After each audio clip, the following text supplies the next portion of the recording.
पे स्पष्ट करना चाहूँगी। सबसे पहले कि मैं कृति लिखती हूँ, मैं कविता नहीं लिखती हूँ। और ये इसलिए क्योंकि मैं सोचती हूँ कि आजकल हर कोई लिखता है, पर हर कोई कवि और शायर नहीं होता।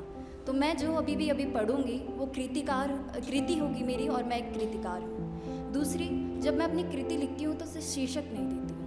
क्यों? क्योंकि जब मैं कृति लिखती हूँ तो उस कृति में मैं अपने आप को जीती हूँ, लेकिन जब मैं श्रोताओं को वो सुनाती हूँ तो वो अपने आप को क्या उसमें से जीता है, ये मैं एक शीर्षक दे के उसे सीमित नहीं करना चाहती हूँ। तो क्योंकि आज मदर्स डे है तो पहले माँ से शुरुआत करूँगी। चंद पंक्तियाँ अपनी कृति से चुनूँगी मैं कि मेरे पास तुझे देने के लिए ज़्यादा कुछ नहीं है माँ, कि मेरे पास तुझे देने के लिए ज़्यादा कुछ नहीं है माँ, बस एक छोटा सा धन्यवाद है तुझे देने के लिए, कि धन्यवाद है तेरी डांट के लिए, कि धन्यवाद है तेरी मार के लिए, तुझे पता था मैं गिरूंगी, धन्यवाद मुझे संभालने के लिए। कि धन्यवाद है तेरी डांट के लिए, कि धन्यवाद है तेरी मार के लिए, तुझे पता था मैं गिरूंगी, धन्यवाद मुझे संभालने के लिए। कि धन्यवाद है तेरी मार फटकार के लिए, हर किसी ने मार खाई होगी अपनी माँ की, तो धन्यवाद है तेरी मार फटकार के लिए। कि धन्यवाद है तेरे प्यार दुलार के लिए, तुझे पता था मैं रास्ता भटकूंगी माँ, धन्यवाद मुझे रास्ता दिखाने के लिए।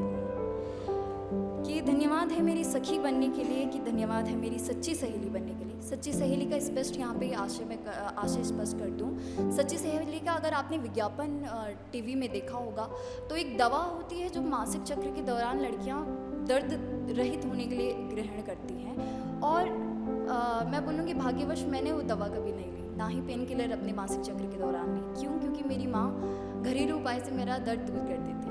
तो दोबारा इस पंक्ति को पढ़ती हूँ कि धन्यवाद है मेरी सखी बनने के लिए, कि धन्यवाद है मेरी सच्ची सहेली बनने के लिए। तुझे पता था मुझे दर्द होगा माँ, तुझे पता था मुझे दर्द होगा माँ, धन्यवाद मुझे दर्द रहित करने के लिए। कि धन्यवाद है तेरी गालियों के, हर किसी ने गाली खाई अपनी माँ की, कि धन्यवाद है तेरी गालियों के लिए, कि धन्यवाद है तेरी दुआओं के लिए। मुंह पे गाली और पीठ पीछे हमारी सलामती के लिए, हमारे उज्जवल भविष्य के लिए दुआ करती है माँ। तो धन्यवाद है तेरी गालियों के लिए, धन्यवाद है तेरी दुआओं के लिए। तुझे पता था ये दुनिया मुझे अकेला कर देगी माँ, तुझे पता था ये दुनिया अकेला मुझे कर देगी माँ, धन्यवाद उस समय मुझे अपने आंचल में सुलाने के लिए। तो ये माँ पे कविता थी। और अब मैं फर्स्ट साइड लवर्स होंगे यहाँ पे बहुत सारे, उनके लिए कुछ पंक्तियाँ पढ़ना चाहूँगी। कि उसको पहली नज़र देखा था जब, उसको पहली नज़र देखा था जब दिल में थोड़ी सी हलचल हुई थी, उसको पहली नज़र देखा था जब दिल में थोड़ी सी हलचल हुई थी। जनाब सांसें तो चल रही थी पर दिल में कौतूहल मचा हुआ था। फिर एक विरोधाभास वाली एक यहाँ पे पंक्ति मैं पढ़ना चाहूँगी। इसमें शराब का जिक्र है, पर शराब का मैं बता दूँ यहाँ पे आशा क्या है, बुराइयों से है। एक प्रेमी अपनी प्रेमिका को बोल रहा है कि मेरे अंदर कितनी बुराइयां भरी हुई हैं और तू कितनी पावन है। तो प्रेमी कहता है कि मैं शराब का भरा हुआ आधा गिलास, कि मैं शराब का भरा हुआ आधा गिलास, तुम शिवलिंग पर चढ़ता जल प्रिय। मतलब मैं बुराइयों से भरा हुआ हूँ और तुम इतनी पावन हो कि तुम्हें मंदिरों में चढ़ाया जाता है। कि मैं शराब का भरा हुआ आधा गिलास, तुम शिवलिंग पर चढ़ता जल प्रिय, मैं भोलेनाथ का रौद्र रूप और तुम माँ पार्वती का सती रूप प्रिय। आपको अगर पता होगा कि जो रौद्र रूप शिवजी का निकला था वो कब निकला था, जब माँ सती अपने पिता दक्ष के सभागार में अपना आत्मदहन कर देती है। तो शिव क्रोधित होके इतने क्रोधित हो जाते हैं, उनका रौद्र रूप जो भैरव और महाकाली निकलती है वो उनकी जटा से उनका उत्पत्ति हुई थी। तो वो इतने क्रोधित हो जाते हैं क्योंकि सती को जो वो होता है आत्मदहन कर देती है। तो यहाँ पे प्रेमी क्या बोलता है कि अगर मेरा रौद्र रूप, मेरा क्रोधित रूप बाहर निकला तो वो क्यों निकलेगा, क्योंकि तुम पे अगर कोई आँच आएगी। तो अपनी दूसरी पंक्ति यहाँ पे मैं पढ़ती हूँ कि मैं कान्हा सा सांवला तुम दूध सी गोरी प्रिय, कि मैं कान्हा सा सांवला तुम दूध सी गोरी प्रिय, मैं ढलता सूरज तुम भोर की लालिमा प्रिय। मैं ढलता सूरज यानी मेरी जो थकान है, सब लोग मुझे थकेला समझते हैं और तुम एक नई ऊर्जा के साथ एक नई ऊर्जा के साथ एक नई भोर की शुरुआत करती हो। तो कुछ चंद पंक्तियाँ और कि मुश्किल सा सबक सिखाया है किसी ने, कि हर किसी के साथ अपनापन जताया नहीं करते, हर किसी को अपना बनाया नहीं करते। दिखावटी हंसी हंसते हैं सभी यहाँ, पर हर किसी की हंसी पे दिल लुटाया नहीं करते। तो अब 2-3 मिनट मिनट और लूँगी आपकी। छोटी सी एक मैंने कहानी भी यहाँ पे लिखी है, और वो जो कहानी लिखी है वो लिखी है मैंने LGBTQIA, अगर आपने ये टर्म सुना होगा, lesbian, gay, transgender and all के लिए एक कम्युनिटी होती है जो आज भी हमारा समाज उसे कहीं ना कहीं मैं बोलूँगी स्वीकार नहीं कर पाता है ना। तो उसके ऊपर मैंने यहाँ पे तो छोटी सी कहानी लिखी थी। हमारे इस पे 2 मेन कैरेक्टर हैं, तुलसी और पुष्पेंद्र। ये दोनों तथाकथित नाम है, काल्पनिक नाम है, इसे इसका आशय कुछ और न ले। तो तुलसी एक छोटे गांव की लड़की है जो 5 साल पहले पुष्पेंद्र से शादी कर शहर आई थी। गरीब परिवार से होने के कारण उसकी पढ़ाई सिर्फ मैट्रिक यानी 10 तक ही हो पाई थी।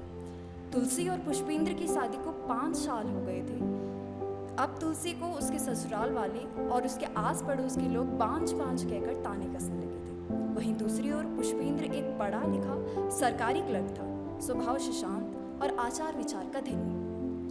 तुलसी शाम होते ही पुष्पा के लिए अच्छा खाना बनाती है, क्योंकि कहते हैं कि दिल का रिश्ता पेट से होकर गुजरता है। तो पुष्पेंद्र की मनपसंद रंग की साड़ी, आंखों में काजल डालकर बेसब्री से पुष्पेंद्र का इंतजार कर रही थी। पुष्पेंद्र खाकर जब अपने कमरे में पहुंचता है तो तुलसी दरवाज़ा बंद कर लेती है। पुष्पेंद्र के करीब जाने लगती है। उसकी चाल ढाल में उसकी नीयत साफ दिख जाती है। पुष्पेंद्र उसे पास आते देख उसे अपने से दूर धक्का दे देता है। तुलसी के बीते 5 सालों का दर्द पुष्पेंद्र के धक्का देते ही छलक पड़ता है। वो पुष्पेंद्र से पूछती है कि क्यों वो ऐसा है, क्या तुम्हारे किसी के साथ रिश्ता है, क्या तुम्हें कोई और पसंद है, और अगर पसंद थी तो तुमने मुझसे शादी ही क्यों की? क्या कमी है मुझ में जो तुम मुझे अपने आप पास भी आने नहीं देते? मैं थक चुकी हूँ बांझ के ताने सुन कर, कुछ तो कहो, कुछ तो कहो। तुलसी फूट कर पुष्पेंद्र के सामने रो पड़ी। पुष्पेंद्र बिना एक शब्द कहे कमरे से बाहर चला गया और तुलसी कोने में सिसक कर रोने लगी। खैर, खुश तो पुष्पेंद्र भी नहीं था। उसके हाव भाव से साफ दिखता था कि वो अंदर ही अंदर कुछ छुपा रहा है। तुलसी भी ये समझ गई थी कि कुछ बात है जो पुष्पेंद्र को खा रही है। रोज एक पेपर में कुछ लिखता और उसे जलाकर कूड़ेदान में फेंक देता। एक दिन जब वो पेपर जला रहा होता है तो तुलसी वहाँ आ जाती है और हड़बड़ाहट में पुष्पेंद्र पेपर कूड़ेदान में आधा जलता ही फेंक देता है। तुलसी उस पेपर को आधा पढ़ लेती है और उसमें लिखी हर एक चीज़ से सदमे में चली जाती है। अब वो रोज़ मंदिर के बहाने लाइब्रेरी और डॉक्टर के पास जाने लगी और कुछ दिन बाद वो पुष्पेंद्र से उस बारे में बात करती है और कहती है कि मैं आपके साथ हूँ। जब पुष्पेंद्र यह सुनता है तो उसका दिल का बोझ थोड़ा कम हो जाता है। तुलसी अपनी पढ़ाई को पूरा कर एक NGO खोलती है जो पुष्पेंद्र जैसे लोगों को काउंसलिंग देने का काम करते हैं और अपने वजूद को अपनाने के लिए कहते हैं। तुलसी और पुष्पेंद्र एक बेटी को भी गोद लेते हैं और तुलसी अपनी ज़िंदगी सभी दिन पुष्पेंद्र जैसे लोगों के वजूद के लिए आवाज़ उठाने के लिए बिताने की ठानती है। ये थी तुलसी और पुष्पेंद्र की कहानी। बड़ी हैप्पी एंडिंग थी। हमारे समाज में ये हैप्पी एंडिंग अभी भी नहीं है। तो अपनी वाणी को विराम देते हुए मैं चंद पंक्तियाँ अपनी कुछ यहाँ पे दोहराना चाहूँगी कि मेरी कृतियों को पढ़कर क्यों पूछते हो कि कौन है वो जिनके लिए लिखते हो, कि मेरी कृतियों को पढ़कर क्यों पूछते हो कि कौन है वो जिनके लिए लिखते हो। जनाब, कुछ सवालों के जवाब ना दिए जाएं तो अच्छा है। धन्यवाद।